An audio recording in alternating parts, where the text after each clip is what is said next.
Hello YouTubers, welcome to my channel. Quick update to the video that I just posted last time. The picture that I had up was not a picture of Rose with her husband. That is not her husband. That's why I blurred it out. This right here is a picture of Rose and her husband. So apologies for getting that incorrect. And the other thing is I will be doing a live video tomorrow at 2 p.m. Eastern Standard Time talking about The Crowns episodes 1 and 3 of season 4. So I do hope that you can join me. And by coincidence, I heard that Lady C was doing something similar, but I don't know if it's live or not. But that was purely by coincidence. I had no idea. I literally thought of the idea and posted it. And that's exactly what happened. You know, I love my Miss Lady C. So I ain't gonna do anything to go over her head or try to match what she's doing, because she is unique on her own, just as I am. And I love Lady C. So always supporting anything that she does. And as a matter of fact, I'm getting ready to start recording chapter 10 of Lady C's book. Okay, talk to you guys later and enjoy this video. Bye-bye.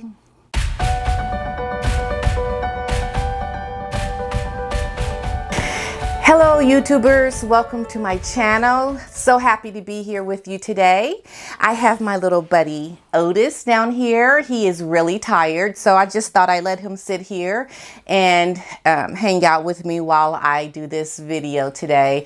If he starts to snore, you know who it is. You know, when I shoot my videos, I usually talk for about an hour. And I cut it down a lot because I don't want my videos to be too long, but sometimes I just get on a roll. You guys are my friend on the other side of this camera, and we just talking, and I'm just like telling y'all everything. And I just get so wound up with wanting to speak about certain things that I just go on and on and on and on.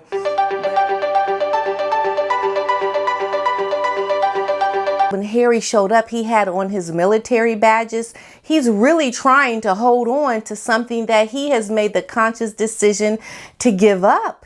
And from what I have been hearing and even read, they didn't even have Commonwealth or British soldiers were in that graveyard. And so these are all American soldiers. And it really does look like a slap in the face to Queen Elizabeth and the Commonwealth, or in the UK, because they're trying to perpetrate a ceremony that they were told they couldn't have any arrangements on their behalf in England, which only the families of these soldiers can have that done. So it just goes to show you really all the things that we had initially thought about this couple. They have no taste in royal families news. Okay, Meghan Markle and Prince Harry's, there we go, Meghan first. Latest PR stunt, the final straw for Queen Elizabeth. Yes, there's been a lot of final straws. Let's see, let's hope that this really is the thing that they are going to say, okay, enough is enough. You guys have done way too much. No more using of your titles. But then I heard they were going to be calling them the former Duke and Duchess of Sussex. I mean, that's just, I think, nonsense. Okay, so British royal family news divulges that the United Kingdom's Queen Elizabeth may have finally reached her limit with the bratty antics of her grandson, Prince Harry of Montecito, California. They are attaching him to Montecito, California. That is his home. To date, that cord has been frayed and damaged repeatedly by the greedy prince, but the queen may have finally delivered her last and very public smackdown. They got it in here in this article, smackdown. Okay. The latest horrid example of churlish behavior on Prince Harry's part came Sunday when he went off to a ceremony to lick his wounds. By doing so, raised the bar for his own repulsive behavior. Can he ever come back to the semblance of decency after he sunk so low as to exploit a place of reverence and worship to further his own selfish agenda?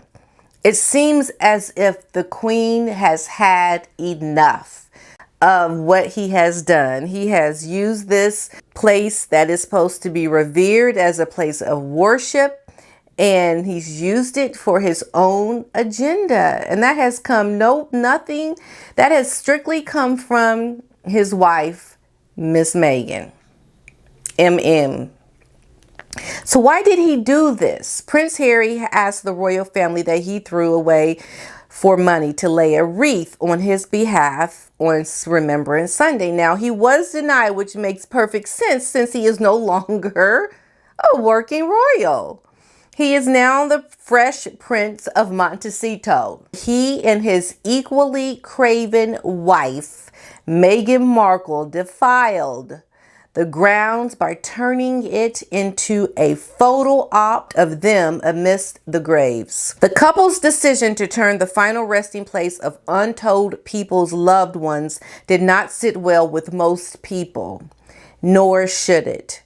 Harry and Meghan did all of this wretchedness so that they could get back at the Queen for rightfully denying their outrageous request. And think about that, you guys. So they used the graves of these soldiers as vengeance to get back at the Queen because they didn't get what they wanted. Royal watcher and E! News host Morgan Stewart affirmed the correctness of Her Majesty's decision, saying, "Finally, the line is drawn on Harry and Meghan's foolishness." I can't give exact examples, but obviously they've detached themselves from the royal family. And in times we've spoken about them since they've been in LA, there have been some small requests they've asked for. You're not senior royals of the royal family anymore. Enough. We're not catering to you. You live in Santa Barbara. You've got rich, famous neighbors. You want to focus on other things. So she added, "We're not doing things on behalf of you. You either show up like you're supposed to or you're not a part of it." It was kind of nice to see finally the line is drawn. We're not just always going to extend something out for you. You've made this decision and now we're following suit and respecting that. Exactly. Because the Queen could have been like, "No, you're not leaving. You're not going to live in California. Your wife, if she wants to stay married to you, is going to have to come and do what she had agreed to do when she moved to England." So they got their wish. They got what they wanted. And now that they got what they wanted, they want to now say, "Well, we mad. We got what we wanted, but we want more. We want to still do what we were doing when we lived in England." You see what that is and what they're doing? And finally, I think by this act of foolishness, people are actually going to see what it is that I've been saying all along about this couple and what others who speak about this topic have been saying, because we've seen through it from the other things that they have done. Most people didn't want to see through it. Most people just ignored it, like, "Well, let them do them. Go ahead, girl, do you, show those royals." But do you see what I said, or do you see what I meant when I said, but when you do that, you're fueling this bad behavior. You are saying it's okay to behave badly and to be a person of not good character.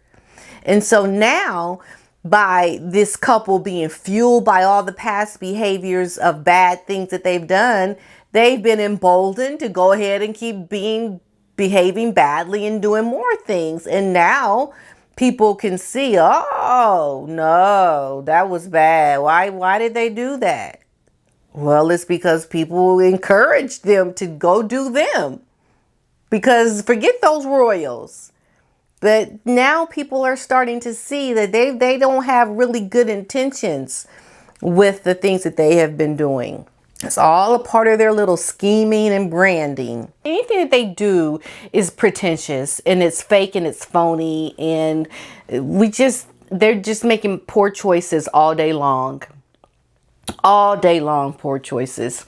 And I don't think that they really know how to be sincere in their thoughts, because on the forefront of their minds is money, money, money, branding, image. They have to like us. We got to do something to make the people like us and invite us to do things and to really get the people behind us and follow us and really look at us as important people, and that we do things on behalf of the royal family. Like we need people to really admire us and to really take us serious as the new American royals. This is on their mind constantly because they got a mortgage to pay.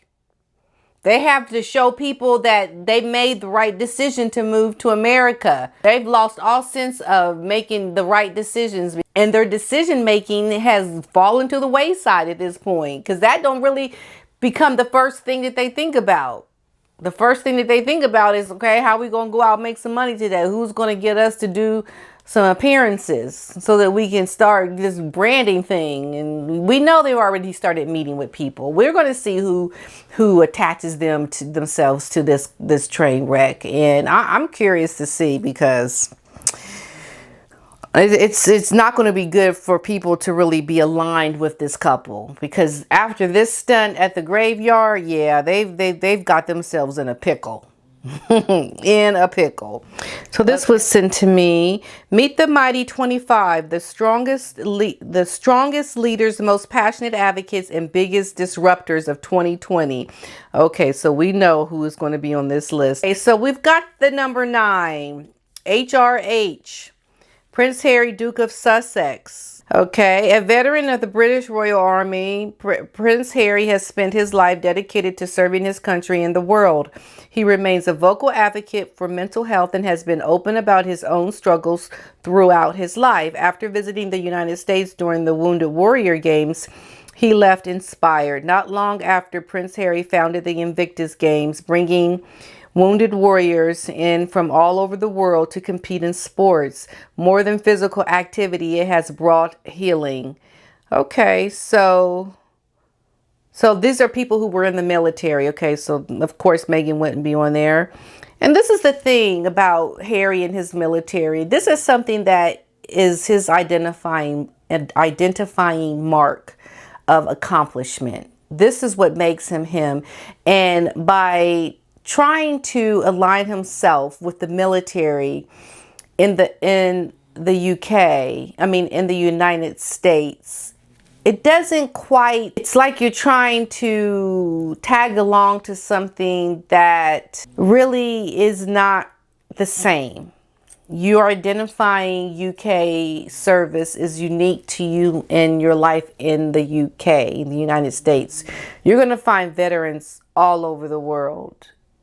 But it's not until you are within your own country that your military service becomes what it is meant to be, because you served in the military of that country. So it's unfortunate that Harry has had to align himself now with the things of his wife that really isn't established. They're just out there trying to find what sticks. They're just like throwing spaghetti at the wall. What is it that we're going to do that is going to make us relevant, that's going to get us to where we need to be? And he's lost all sense of who he is by aligning himself with this marriage of his wife. Apparently they're saying that Meghan Markle may want to heal the rift with the royal family. I don't know about that. I think if anything, if she wants to heal anything, it's going to be very pretentious. It's going to be with the understanding that she sees that it's hurting her brand, and that she wants to heal a rift just to make herself not be subjective to the negative press that she has been getting, or to make her look a bit more appealing to people. It's not really because she really wants to heal a rift. It's all for superficial reasons. So I wouldn't fall for that one bit. Wouldn't fall for it. And I recently saw that Samantha Markle was speaking on the Dan Wooten show, and thank you to the person who sent that to me. Yeah, you know, Samantha is out there talking, saying that it's not right what she's done. And at some point, I think Meghan is going to try to reconcile with her father between now and this court case that's going to happen next year. I think she's going to do that because she knows that she needs to do it before the court case. And she's going to make an attempt, and she probably has done it already. I don't know. I don't know. Is Samantha still coming out with her book? Not sure.